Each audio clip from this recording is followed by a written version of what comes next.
दक्ष महाराज ने सभा बुलवाई।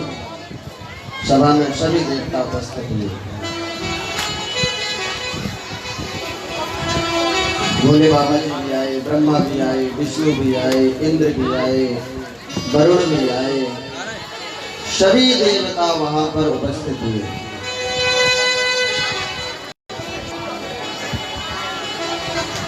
दक्ष प्रजापति की पुत्री कौन है? सती माता। और सती माता का विवाह किससे हुआ? किससे हुआ? पिछली बार कथा सुने थे ना, किससे हुआ था? किससे हुआ था? आवाज नहीं आई, जोर से। हाँ, अब लगा कि यहाँ पक्के श्रोता है। हमें लग रहा है यहाँ पक्के श्रोता तो बच्चे ही हैं, माताओं को तो कुछ पता ही नहीं है, बस आते हैं, झांकी देखते हैं, भजन सुनते हैं और प्रसाद लेके चलते हैं। तो माता सती का विवाह किससे हुआ था? केवल 4 लोगों की आवाज आ रही है, पता भी चल गया, फिर भी ऊंची आवाज। एक बार भगवान का नाम ले लो, कम से कम पाप है ना जो कट जाएगा नाम लेने से। वैसे तो नाम लेते नहीं, आगे कथा में आएगा ना। आजकल क्या करते हैं हम लोग? पहले के बड़े बुजुर्ग लोग करते थे कि अपने बच्चों का नाम भगवान के नाम से रखते थे, बच्चों का नाम लेते थे, भगवान का नाम लेते थे। लेकिन आजकल का नाम कैसे रखते? चिंकी, पिंकी, मिंकी, टिंकी, ऐसे ऐसे नाम रखते हैं। ऐसे ऐसे नाम रखोगे तो कैसे करोगे, कैसे तुम्हारा बेड़ा पार होगा? तो कम से कम यही बैठ करके भगवान का नाम ले लिया करो। है कुछ बात है, ये पंडित जी तुम्हारे घर की है, पुत्री है तुम्हारे, बस ये ब्रजवासी पुत्री है। अभी ये जब हमारे साथ में पढ़ते रहे, अध्ययन किया, हमारे मित्र हैं, तो किससे हुआ विवाह? एक बार किससे हुआ था? में आया, सभी देवता खड़े हो गए। भोले बाबा जी समाधि में बैठे थे, भोले बाबा जी खड़े नहीं हुए। भोले बाबा जी समाधि लगा करके बैठे तो क्यों खड़े होंगे? दक्ष प्रजापति को क्रोध आ गया और ना जाने क्या क्या बोलने लगा। बैठा रहता है, जंगलों का रहने वाला है, कहीं भस्म लगाता है, भूत प्रेत है, पिशाच, ये भक्त है, जाने पटांग, जाने क्या क्या बोलने लगा। भोले बाबा जी तो ध्यान मग्न थे। भोले बाबा जी को क्या पता क्या कह रहा है क्या नहीं कह रहा है। भोले बाबा जी की समाधि में बैठे थे। लेकिन अब गुरु की बुराई शिष्य कैसे सुन सकता है?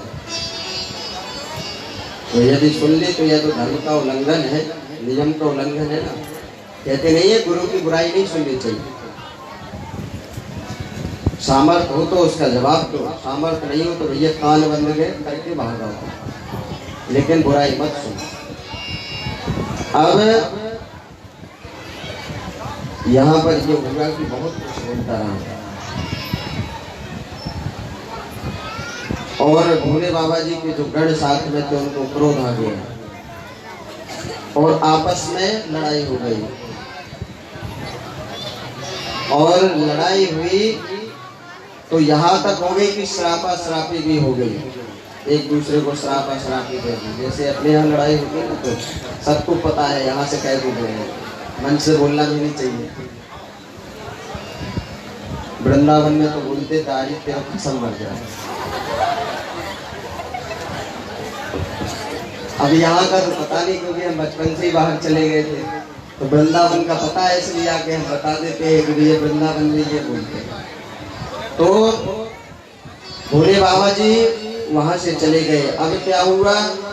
वो तो बड़ा क्रूर बुद्धि का था, उसने तुरंत यज्ञ रखा।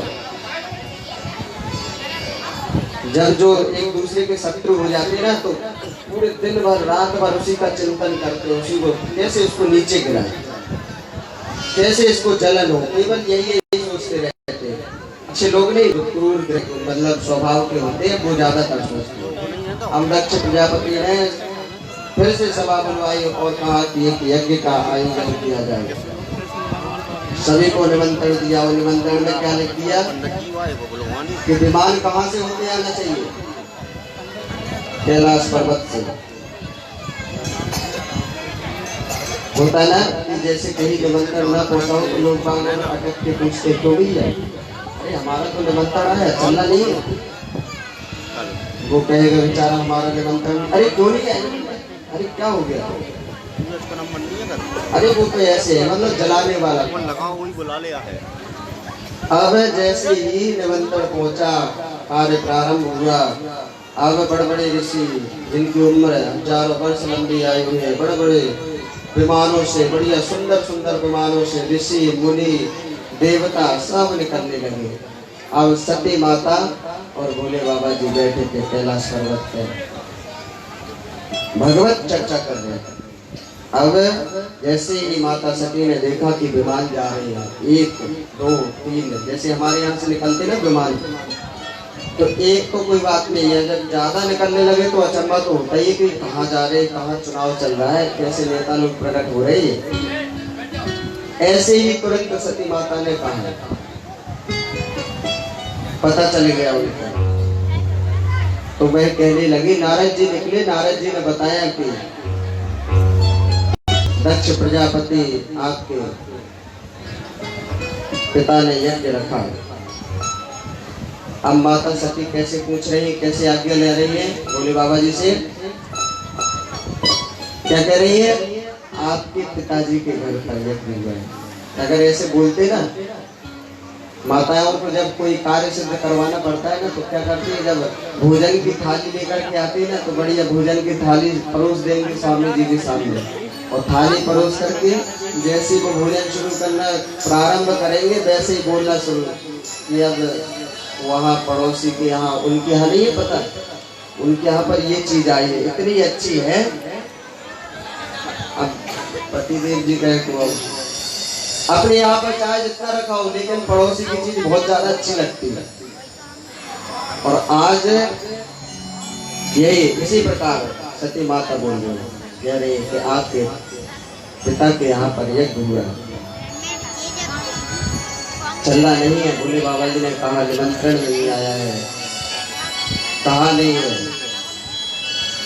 तो माता सती कहने लगी कि नहीं हम तो जाएंगे, जिद करने लगे। भोले बाबा जी पहले से ही जानते थे कि ये जाएंगे, मानेंगे नहीं। भोले बाबा जी ने 1 2 बार तो मना किया, पर नहीं माने, तो भोले बाबा जी ने आज्ञा तो नहीं दी। माता सती जाने लगी। भोले बाबा जी देख रहे, सोच रहे कि हो सकता है लौट आए, लेकिन माता सती कहते नहीं है, सबसे बड़ी हट कौन सी होती है, कौन सी हट होती है, सबसे बड़ी क्रिया है। जब भगवान श्री कृष्ण का जन्म हुआ था ना, कल प्रसंग आएगा, तो दर्शन करने के लिए कौन आया था, कैलाश पर्वत से शंकर जी। कैलाश पर्वत से शंकर जी आए, उनका स्वरूप कैसा रहता है, कहीं भभूति लगाए, कहीं कातर, कहीं बिच्छू, कहीं सांप। अब कोई बाबा ऐसे आ जाए तो कौन सी माता है जो अपने बच्चे को सामने ले जाएगी। जैसे भोले बाबा जी आए तो माता ने दर्शन नहीं कराया। भोले बाबा जी कहने लगे कि माता दर्शन कराओ, नहीं तो यदि हमने हट कर ली ना, योगी हट, तो हम यहीं पर समाधि लगा करके बैठ जाएंगे। माता ने कहा कितने वर्ष तक, कहा 10 वर्ष तक। माता ने कहा हम 24 वर्ष तक गेट नहीं खोलेंगे। तुमको पता नहीं है कि त्रियाहट कितनी बड़ी होती है। तो त्रियाहट के सामने जब परम प्रभु परमात्मा जगदीश्वर भोले बाबा जी भी परेशान हो गए, तो भोले बाबा जी भी चले गए थे। आज समझ गए भोले बाबा जी कि ये नहीं मानेंगे। तुरंत भोले बाबा जी ने अपने गणों से कहा कि तुम जाओ, उनके साथ में माता सती गई। अब जैसे ही अपने पिता के घर पर पहुंचे और वहां पर सभी बहनों को देखा, बड़े बड़े ऋषि सभी आ रहे हैं, देवता, बहने, रिश्तेदार, नाते सभी। अब जैसे ही सती को माता ने देखा, माता का हृदय कैसा होता है? पुत्र चाहे कितना ही कुपुत्र क्यों ना हो, माता, लेकिन माता पुत्र से प्रेम करना नहीं छोड़ती। आज जैसे ही सती को देखा, माँ प्रसन्न हो गई, तुरंत आकर के अंग से लगाया और कहा, अरे बेटी, तुम बड़ी कृपा की जो तुम आ गई हो। अब यहाँ पर बहनों ने ताना मारना शुरू कर दिया, अरे वो क्या हुआ था उस दिन, और स्वामी जी क्यों नहीं आए? अच्छा, निमंत्रण नहीं गया था इसलिए नहीं आए। ताना मारना शुरू कर दिया।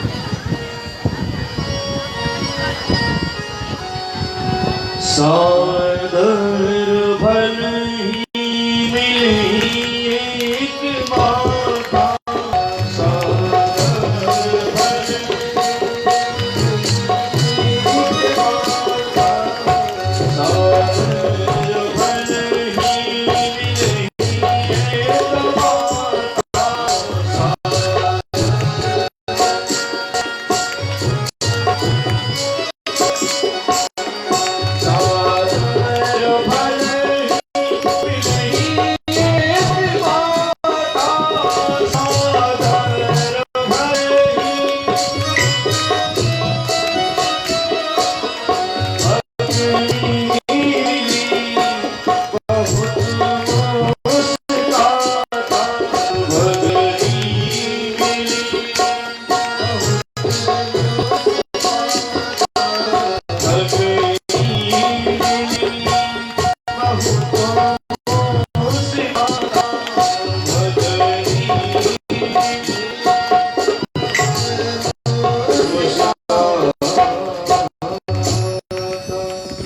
यहाँ पर अपमान सहन नहीं हुआ, तुरंत यज्ञ मंडप में पहुंचे। वहां पर क्या देखा? यज्ञ में सभी देवताओं का स्थान है। जब यज्ञ होता है ना, या भागवत कथा होती है, या कोई भी अनुष्ठान होता है, तो उनमें देवताओं का स्थान होता है, आवाहन करते हैं कि नहीं? जैसे हमारी कलश यात्रा निकली थी, जितने भी गांव के, ग्राम के जितने भी देवता हैं, सभी स्थानों पे गई कलश यात्रा, वहां पर पोथी रखी और नारियल प्रसाद चढ़ाया और आमंत्रित दिया। कि कलश यात्रा क्यों कराई जाती है? इसलिए कि हमारे इस ग्राम में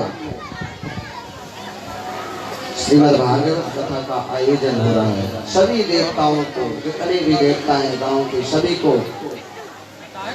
बुलाया, आमंत्रित किया, स्थान दिया, वेदी बनी, सर्वतोभद्र, नवग्रह, सभी देवताओं को कलश में स्थापित, सभी को स्थान दिया।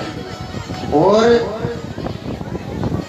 इसी प्रकार यज्ञ में भी सभी देवताओं का स्थान होता है।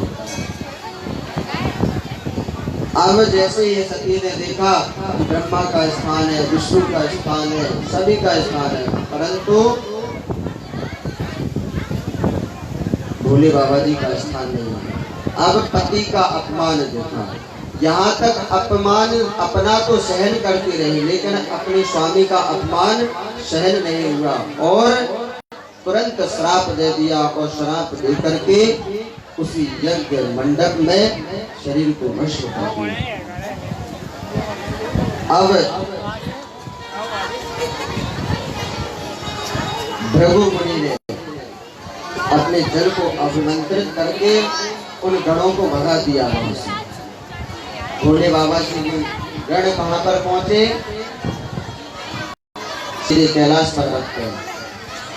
जैसे ही भोले बाबा जी को पता चला कि माता सती का शरीर नहीं रहा, क्रोध आया और तुरंत अपनी जटाओं से एक जटा उखाड़ करके जमीन पर पटका और उससे क्या हुआ उत्पन्न? वीरभद्र नाम का राक्षस।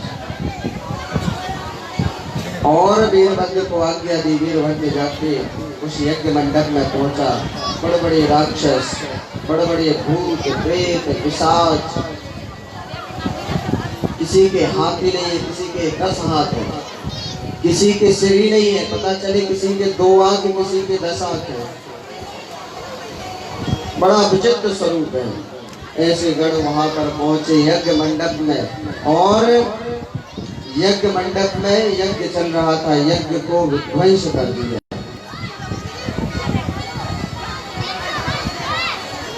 विध्वंस करके चले आए,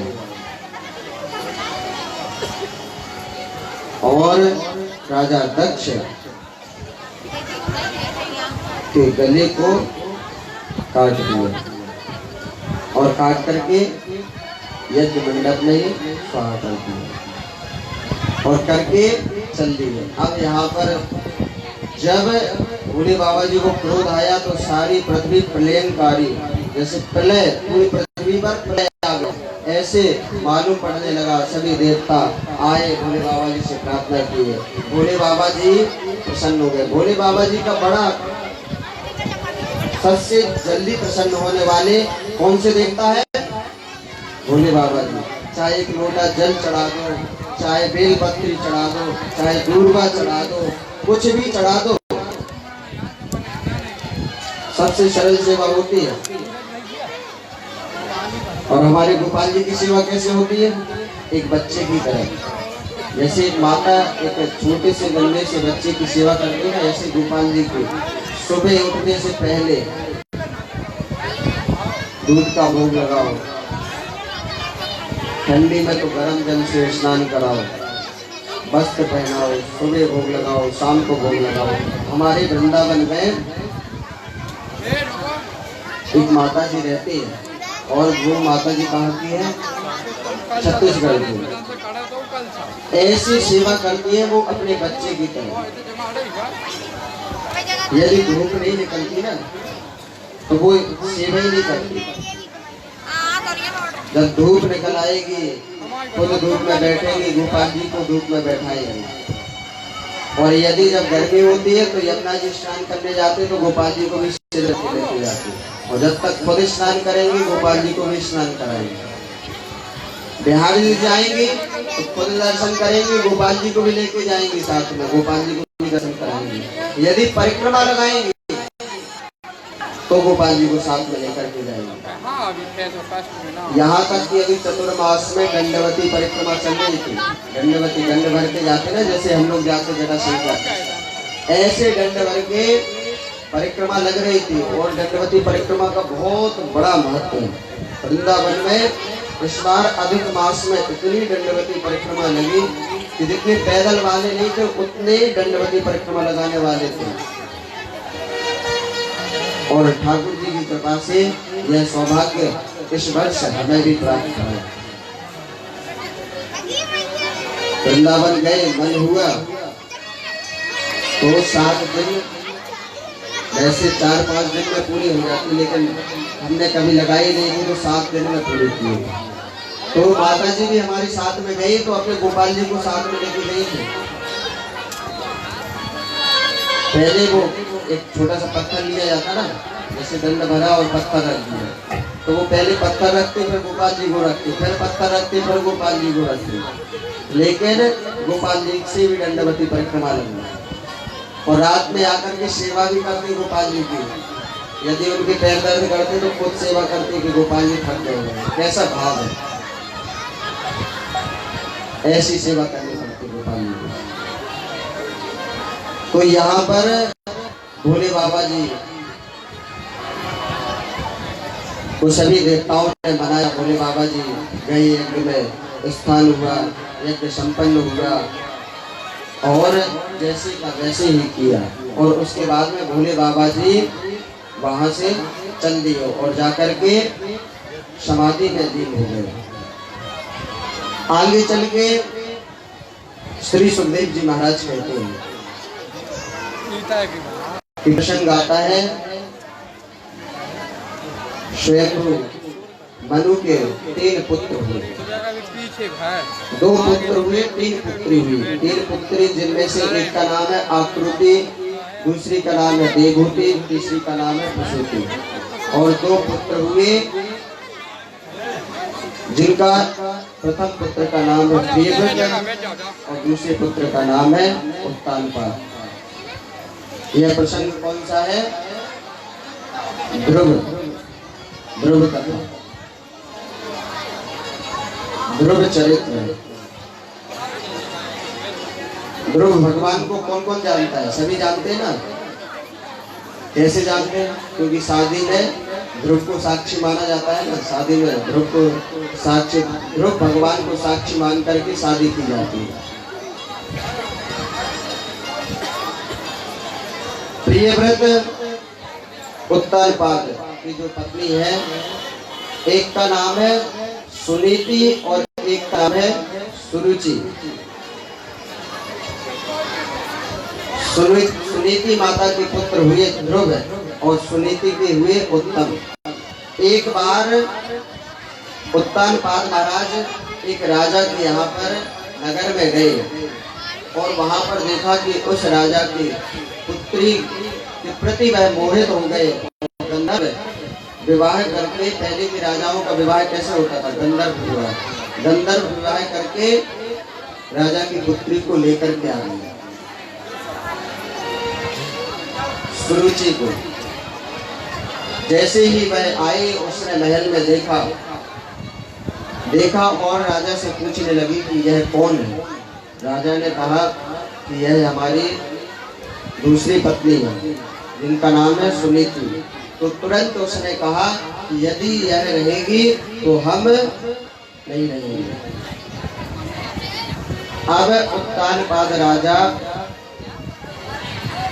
सुरुचि के प्रति इतना आसक्त था कि उसने ध्रुव की माता को घर से बाहर निकाल दिया। वह महल में रहने लगी। अब यहाँ पर वह ध्रुव की माता कहाँ? कुटिया में रहने लगी। एक पर्ण कुटिया बनाई, संतों के आश्रम में जाकर के रहने लगी। संतों की सेवा करते हैं, संतों के आश्रम में गौ सेवा करते हैं, ब्राह्मण की सेवा करते हैं और जो अतिथि संत आते हैं उनकी सेवा करते हैं, बर्तन धोते हैं, प्रसाद बनाते हैं, ठाकुर जी की सेवा करते हैं। कुछ समय बाद में उनके यहाँ पर एक पुत्र हुआ ध्रुव। धीरे धीरे ध्रुव बड़े हुए और वो भी संतों की सेवा में लग गए। अब संतों के आश्रम में क्या होता है? सत्संग। सत्संग में माता से पहले ध्रुव पहुंच जाते, सत्संग में बैठते। और संतों के सत्संग श्रवण करते। एक दिन संतों ने देखा कि यह बहुत सेवा करती है, रात दिन सेवा, सुबह उठना, नहाना धोना, उसके बाद संध्या करना, पूजा पाठ करना, गौ सेवा करना, संतों की सेवा करना और सत्संग में जाना। संतों ने कहा कि तुम बहुत सेवा करती हो पुत्री, आज हम तुम्हारी सेवा से प्रसन्न हुए और वरदान मांगो, तुम्हें क्या चाहिए? सुनीति कहने लगी कि महाराज हमको कुछ नहीं चाहिए। अब इससे बड़ा आप इससे ज्यादा क्या दे सकते कि संतों की सेवा प्राप्त हो रही है, ब्राह्मणों की सेवा प्राप्त हो रही है, गौ सेवा प्राप्त हो रही है। बस ठाकुर जी, बिहारी जी यही कृपा करें कि ऐसे ही संतों की सेवा हम करते रहें। संतों ने कहा नहीं, यह तो तुम्हें वैसे ही सुलभ है, सेवा तुम करते हो, आज कुछ ना कुछ तुम मांगो, हमारा देने का मन करता है। ज्यादा आग्रह करने पर सुनीति ने कहा कि महाराज, जो हमारे स्वामी है, जो उनकी पत्नी है, जो हमारी सौत है सुरुचि, उसके विवाह को 4-5 वर्ष हो गए और अभी तक उनके यहाँ पर पुत्र नहीं है। कोई ऐसा वरदान दे दो, ऐसी कृपा कर दो कि जिससे उनके यहाँ पर पुत्र हो जाए। संत ने कहा कि अरे पुत्री, तुम क्या कह रही हो? जिसके कारण तुम्हें महल छोड़ करके जाना पड़ा, इस पर्ण कुटिया में रहना पड़ा, एक राजकुमारी हो तुम, एक संत के आश्रम में रहती हो, गौ सेवा करती हो, इतना कष्ट सहन करती हो और आज तुम उस पुत्री के लिए, उस अपनी शौक के लिए कह रही है कि इसके पुत्र हो जाए। वह कहने लगी सुरुचि, सुनीति कहने लगी कि महाराज यदि आप दे सको तो यही वरदान दे दो। संतों ने कहा कि ठीक है, यदि तुम कहते हो तो उनके यहाँ पर जरूर पुत्र होगा।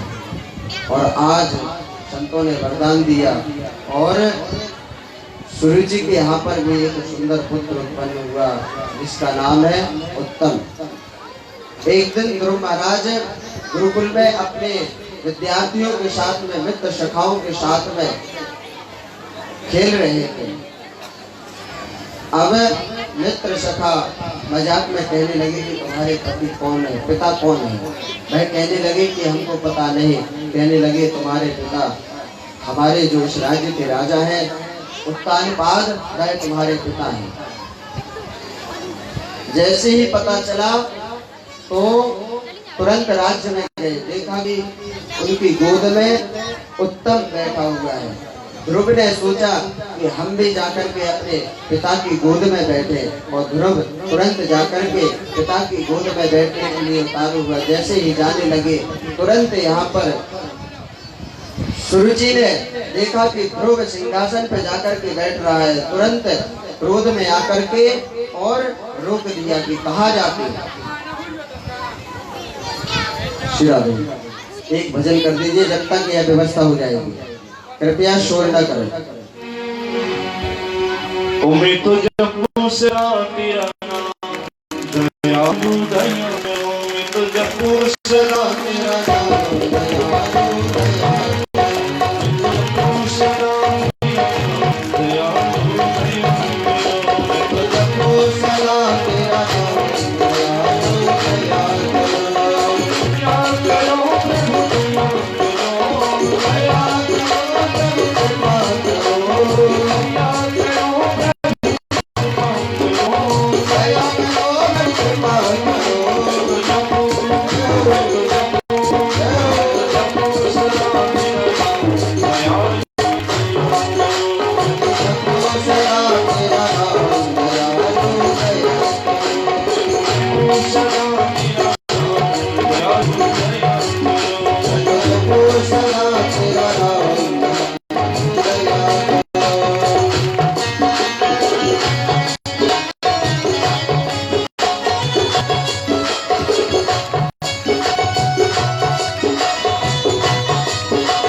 जैसे ही ध्रुव अपने पिता की गोद में जाने के लिए जाने लगे तो यहाँ पर तुरंत सुरुचि ने क्रोध में आकर के कहा कि अरे तुम कहाँ जाते हो, बहुत ज्यादा इच्छा है कि सिंहासन पर बैठने की। ध्रुव ने सोचा कि क्या हो गया। ध्रुव ने कहा कि यह हमारे पिता हैं और यहाँ पर उत्तानपाद महाराज को भी लगा। जैसे ध्रुव को आते देखा तो पिता के भी मन में भाव आया कि पुत्र को गोद में ले, और जैसे ही गोद में लेने के लिए चाहा तुरंत सुरुचि ने क्रोध करके कहा कि यदि तुमको इस सिंहासन पर बैठना है ना